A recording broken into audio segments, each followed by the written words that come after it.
aquela região ali onde está, vamos chamar, o Caribe, onde está a Venezuela, toda a Bolívia, toda aquela região que vai depois, até por dentro, despontar no prata pelos rios. Para nós é interessante manter a paz. Temos realmente que ser silenciosos e cautelosos, porque nós não temos elementos para guardar a fronteira. É isso e a mesmo? Nossa tradição é de paz, a nossa tradição de política diplomática é toda de paz. Nós não temos, exceto no caso do Acre, problemas de fronteira, nenhum por guerras, porque no Acre nós fizemos uma troca, né, de saída para o mar. Então a tradição brasileira é de paz, é de mediação.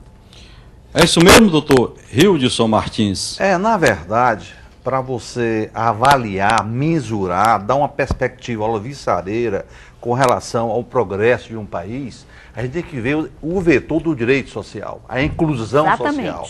O Brasil está crescendo porque a nível de receptividade, credibilidade internacional, porque está havendo pesquisa em que resulta que está havendo a melhor distribuição da renda, né? Mas isso é bem verdade. A violência hoje graça, né, todos os rincões do nosso país, né? Educação. Educação frágil, pusilânime, sem densidade, sem uma política pública voltada para a qualidade, né, só para manter uma aparência, saúde de péssima qualidade. A justiça do brasileiro é morosa, é uma prestação jurisdicional, ela é dada, né, com a qualidade péssima, tendo em vista o vetor que é reclamado por todos com relação à sua morosidade, né? Então, essas questões têm que ser passadas para dar uma dimensão internacional. Um país que tem problema social, de conflagração, de má distribuição de renda, isso gera, de fato, a violência. E hoje nós estamos tirando, escoimando do contexto de qualquer país a violência, que gera uma intranquilidade e logo vai afastar o investimento. E o programa Entre Ideias vai para um rápido intervalo e voltamos já já.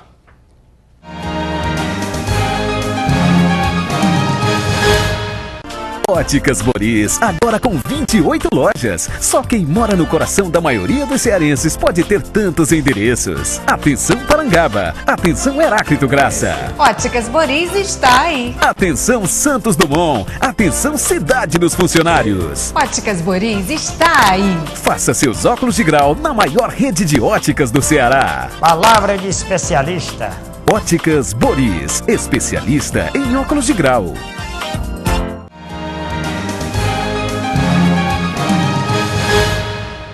E o programa Entre Ideias está de volta com o apoio cultural das Óticas Boris. Jeová Mendes, historiador. Você já lançou vários livros, né? Exatamente. Me fala um pouquinho dos seus livros, Jeová. Lancei exatamente 9 livros, né? Lancei História do Cristianismo, lancei também Os Piores Assassinos e Heréis da História de Caim e Saddam Hussein, com o prefácio de Raquel de Queiroz, lancei Os Grandes Mártires do Cristianismo, de Estevão Luther King, Curiosidade da Bíblia e da História de Adão Nossos Dias, Os 30 Papas que Envergonharam a Humanidade, Os Traidores. E desses 9 livros, 5 eu lancei na Rede Globo, no programa do Jô Soares. Inclusive estive agora dia 12 de junho, no Dia dos Namorados, eu estive no programa do Jô lançando o meu último livro, Os Terroristas Mais Cruéis da História, de Sargão II a Osama Bin Laden. Você também esteve também no programa Serginho Grossman, né? Estive também no programa do Serginho, exatamente, mas em 2005. Jeová Mendes, continuando com você, como é que você vê a política pós-Fidel Castro dentro e fora de Cuba? Acreditamos, Olavo, que com o afastamento do Fidel Castro, praticamente depois de 49 anos de ditadura, né, que ele chegou exatamente ao poder no dia 1º de janeiro de 1959, você sabe muito bem o que aconteceu nesses 49 anos de regime de Fidel Castro. O Raul, que assumiu o seu lugar, eu acredito que, pelo que nós lemos, pelo que nós estamos acompanhando, haverá paulatinamente uma abertura política. A coisa vai caminhando para a abertura política, até porque Cuba está um pouco atrás com relação ao desenvolvimento da tecnologia e em vários aspectos a Cuba precisa se afinar com a conjuntura mundial atual. E eu acredito que o Raul Castro é mais flexível, mais diplomata para conversar.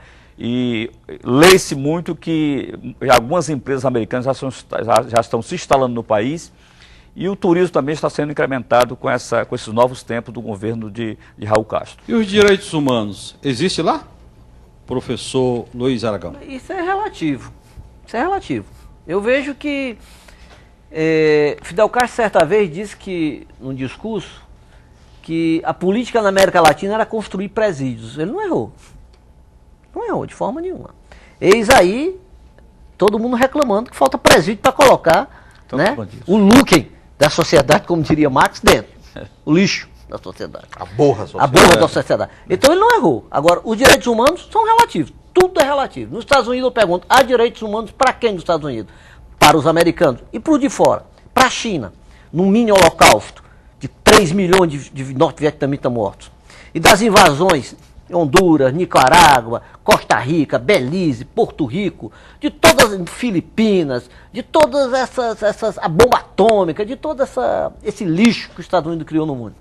É uma potência, é um império, entre aspas, nunca foi império. Império Alexandre é outra coisa. Gengis Khan, falando de grandes... É uma sociedade decadente, em que procura, em cima de ideologias diferentes, fazer valer a sua capacidade, a sua vivacidade. O medo de Cuba é um medo natural de todos os países latino-americanos. Você tem um boicote, você tem uma invasão da Baía dos Porcos, feita por Kennedy, né? Estruturada por Eisenhower e feita por Kennedy.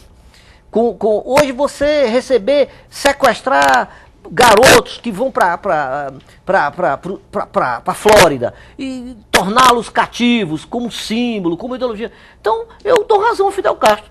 Muita razão ao Fidel Castro. Agora, é evidente que tudo se muda. Tudo. Não há nada na sociedade que não se altere. E a presença de Raul Castro agora vai se alterando. Agora, o que será essas empresas americanas lá dentro? O que eles vão tentar? Dominar Cuba mais uma vez?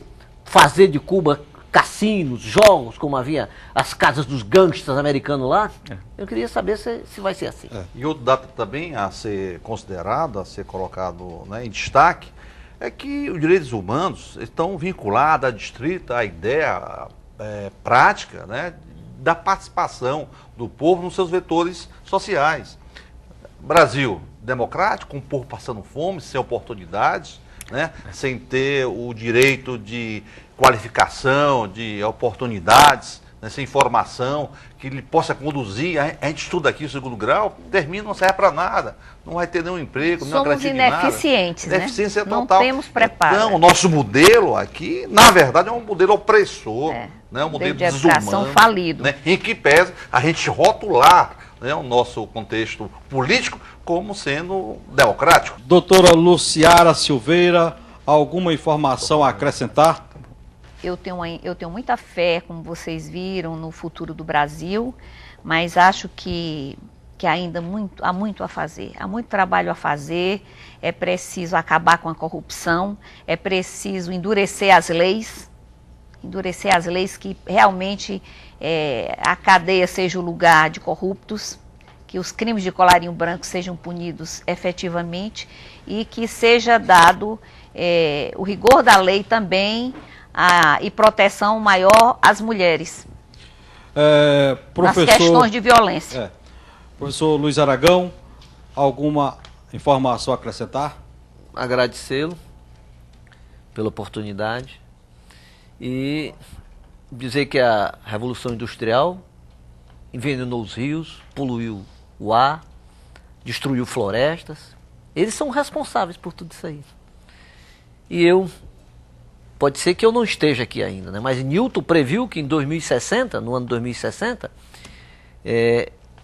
as coisas iriam ficar numa situação bem difícil. Se tiver vivo 2060 daqui para lá, nós poderemos ainda dar alguma resposta. Mas eu não vejo com otimismo nada em relação ao planeta Terra.